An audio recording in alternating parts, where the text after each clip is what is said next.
Al meu cas, a l'estiu anem a la piscina, anem d'excursió el divendres i també fem activitats i fem deures també.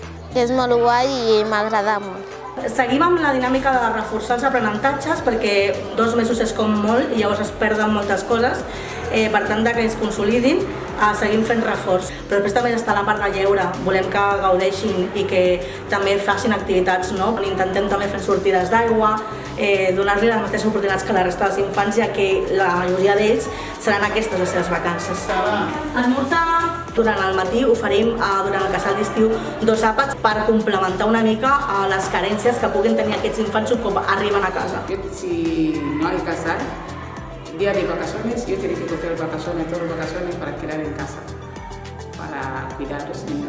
Para mí, Caritas es muy importante porque ayuda mucho a los niños para aprender muchas cosas.